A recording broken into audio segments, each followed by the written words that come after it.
Welcome to the team, David. Yes. Pleasure to be here. When we started talking about developing a fund, really come to the fore. And I think, in fact, you probably coined this actually, when we started talking about this fund and what we wanted to create and having some of the larger families giving back and supporting some of the others within our community, that we really wanted to create a legacy. And I think you reached the point, well, that's the legacy fund then, isn't it? It's not actually a fund.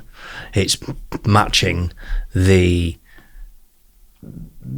high net worth client, we call it client, the high net worth investor that you described that wanted to give back and had been very successful, matching them or the direct investment with the family businesses. And the thing that struck me when you were explaining it to me is that it's not something which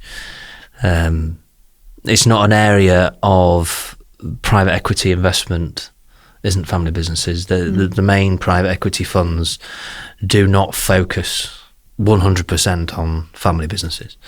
They might spot the odd one, but as a general rule, what private equity investment does very well is it sees an opportunity and it invests for a finite period, for 5 years, 6 years, 3 years, and then it exits and it makes a profit for its investors, who are invariably institutional pension funds who sit far away. We wanted to help the family businesses and support the sector, but also support those who have come to us to say, well, how can we be involved and how can we give back to the sector? Yeah, that's what I liked about it. So you get a scenario that not only does the family business that's seeking what's often referred to as equity gap funding, maybe talk about that a bit further later, a bit further on, but they're seeking an amount of investment to take them from A to B, which is all part of a long-term plan for the family and the business.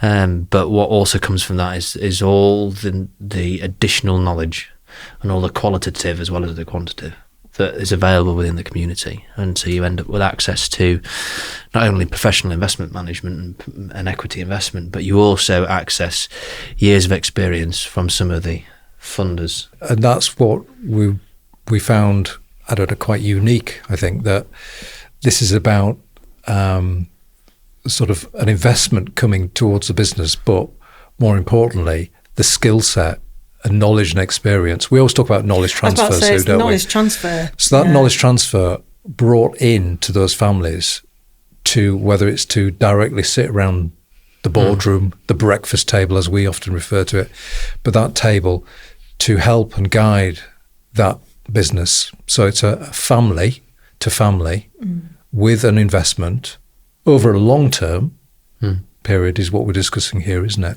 Yeah, I think it was really interesting because you used the term, is it patient capital? Yeah, I like it's that. quite popular now. It is. It's a real, but for us, I think, it's everything. We have as we call it, our lexicon for family businesses, and actually patient capital it really fits with that because it's that longevity and that long term. Yeah, and that's absolutely the characteristic of patient capital is it isn't driven by short term. Short termism. Decisions are taken for longer term in strategic plans, when obviously that's a big factor in other equity investments. But irrespective of what might be said on the way in, you know full well that there is a legal responsibility for them to exit their funds and return funds to investors and to the institutions who are invariably pension funds. But there's a lot of high net worth, sophisticated investors, high net worth families out there that want an allocation of investments to private equity, but aren't necessarily interested in a 3 and a 4 year term. They're quite happy with 8, 10 years, and realistic returns that fit with the growth trajectory of of a family business. I think what was really important to us as well is we've built the community of family businesses across the UK and beyond, but we wanted to make sure that there's something that the family businesses who are part of the community have got access. I think it's a game changer. That's why I love the idea. I mean, there isn't a community out there that there's empathetic viewpoints, aren't there, between families? Yes. That they all have similar issues. They want to share knowledge. They all currently can face attacks, not necessarily, from political quarters. They've got challenges of generational issues, etc., which is what the FamBiz community rests on. But to be part of one, and then also have access, if it's correct for the business and the independent investment committee agree, but to have access to a conversation about funding is a real game changer. And then you add on the mentoring side or the objective additional view from a family business success story but it's not part of your own business. Yeah, it's sometimes easy to take advice of somebody else's mother or father than your own, and that can be easier communicated across, or vice versa. I mean, talking about the mechanics of what this is, and I think also the criteria, what could it be used for? So when we're talking about sort of this investment, well, are there limits to how I can use the investment? So what is the criteria for investment, first of all? What we're looking at? For looking at this from the point of view of the investee company, so the company that is receiving, the family business that's receiving the investment, the criteria needs to be that the fund doesn't invest in businesses which are too small. There has to be a perceived risk and reward and a calculation. So the business needs to be on a growth trajectory, and we always say that a family business, any business really, but a family business will invariably require capital to support either sales expansion, operational development, or people. Those three are always integrated. We know, but it's sales, operation, people, and capital supports the development of those three areas. So that's the story. I think you talk about the criteria. There's got to be a story around. Okay, we need this money now. That for a family business, that might be change in generational control. Yes, and we talked about the kitchen table. Yeah, the recent developments from the budget means that conversations which normally really happened around the family kitchen table now also need to happen around the share capital table as well, because previously it was so much easier just to leave things alone. So if shares are moving around, there's value to that, and there's a lot of considerations around that. So it can finance that change in generational control, but what also happens is it finances the next generation taking a business a step further. New markets, moving to e-commerce, for a crude example, something that is requiring capital to make a step change, where debt provision has a limit to where securitization of that debt with personal guarantees the family get uncomfortable with, and that's what they call the equity gap. So it's the gap where that needs funding patiently, where you're not paying huge capital resums. It's an equity instrument. So the criteria would be a solid business plan, a stable management team, and a story that can be communicated to the investment process, the investment committee, which ultimately makes the decision. However, this is where we are. This is where we'd like to be. This is actually how, in the future, the funds invested can exit. Now, that might be through debt, or it might be through profits made, and it might be through sale, but actually sale might be completely off the table. This business has been around 100 years and it intends to be around another 100. Absolutely. And we need this capital to fund that longevity. And I think the power of this is because everything that we do as being part of the community is that connecting with others. And actually what we're doing here is we're not, there's connecting the family to family. It's connecting, bringing in, it's growing the advisory and the information and the access to advice. You might find there is a business which is wanting to grow from X turnover to Y turnover in new markets. And we've got a successful family business that might be a downer generation that opened up new factories overseas or did X, Y, and Z. that has been there, seen it and done it within sales. So that's what the money's for, and that's where they're going to really focus their additional support, as well as the qualitative and socio-political family issues. It can be very specific to the commercial scenario, but essentially the funding is there to facilitate that. And so criteria, where you will have a criteria, is the investment amount per company will be between 500,000 and top out about 2 to 2.5 million. Sometimes it can go in 2 stages. So it might be $1 million and then a follow-on round when certain milestones are achieved of a further amount. But generally that's the investment amount which we're looking to focus on. Yeah, and obviously a lot of the mid-tier market we work with, certainly within our families, I mean, it's a significant amount, but they have some big decisions to make in terms of what they need. I know, and actually it is a significant amount, but those are the amounts that when we're talking to them as part of the work that we do with them, that's what's on the table. That's what they need. And it can be very often combined with the debt provision. Yeah. You know, so there might be, well, we need 2 million to move factories or move warehouses or whatever, and the bank are very comfortable at 1 million, but get very nervous over that. And then our $1 million can come in alongside the bank, and that's just a hypothetical example. So you can mix and match it.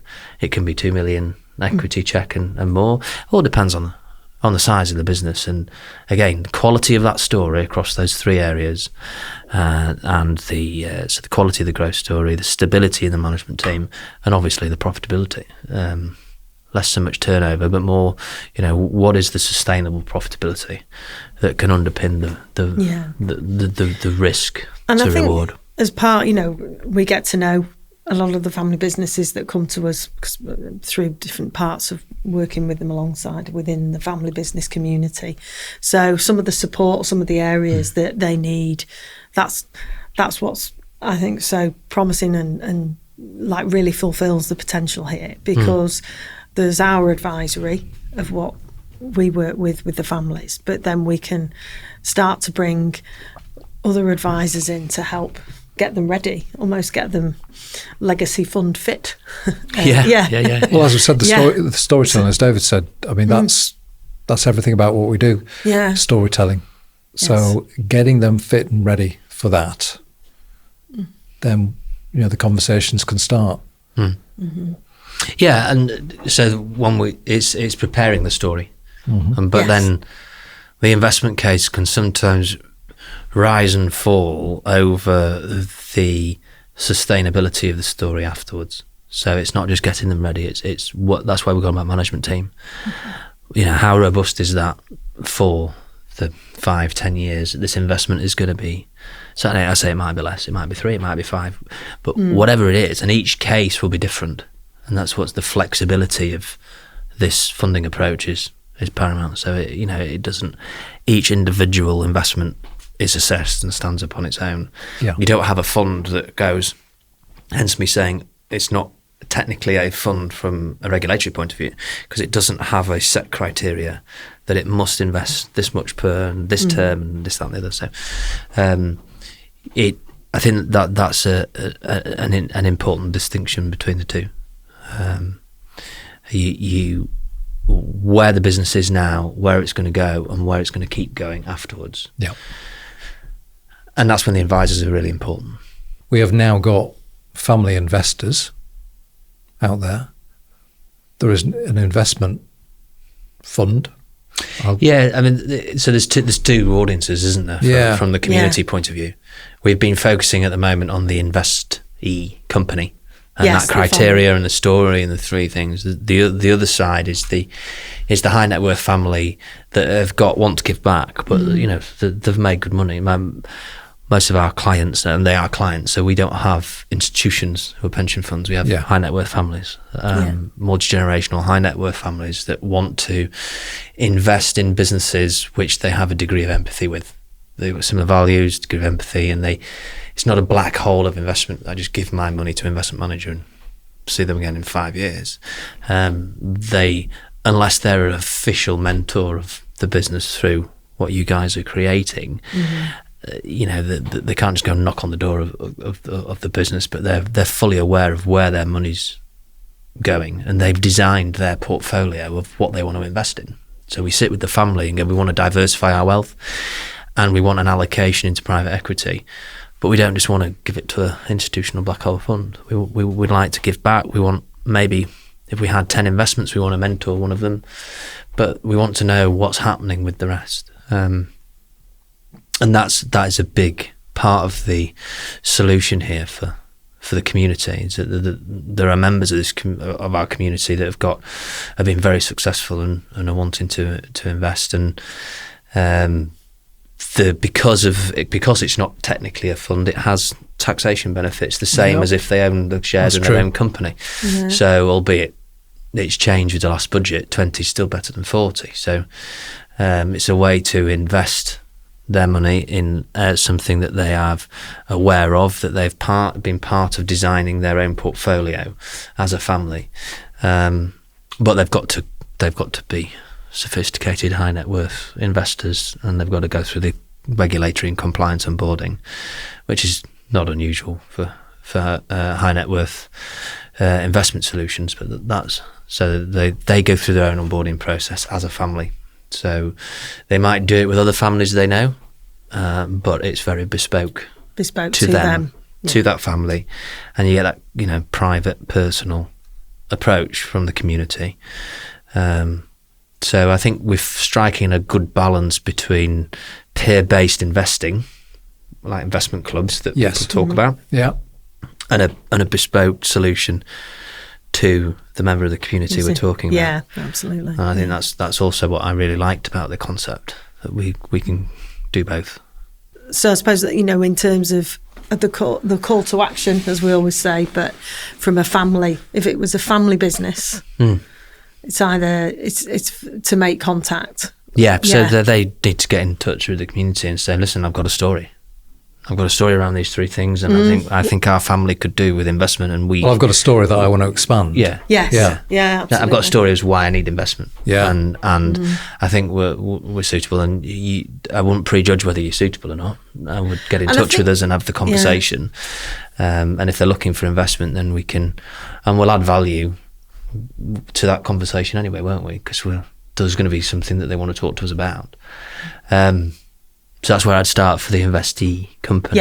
And the investor, the high net worth family, that's get in touch with any one of the three of us, and then that has to go through the onboarding process to the regulated environment, and so they get assessed. Yeah, absolutely. Got to understand the high net worth, etc.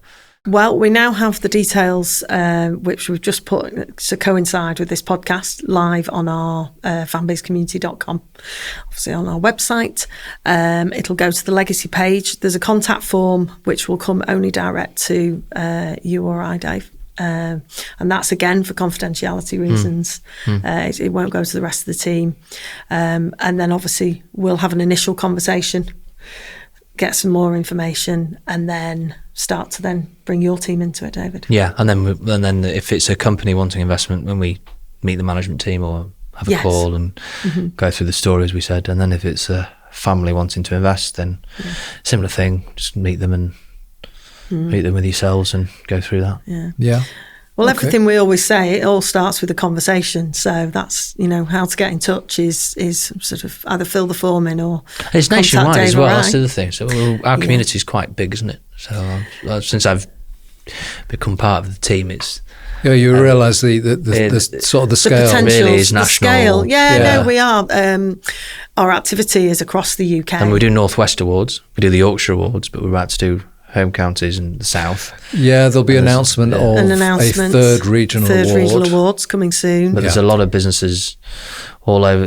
Our community is nationwide. So we work on an advisory level across the country, and also with our programmes, and we connect the community across the UK. So it's so this is for the legacy fund is for sort of families, businesses, or investors across the country.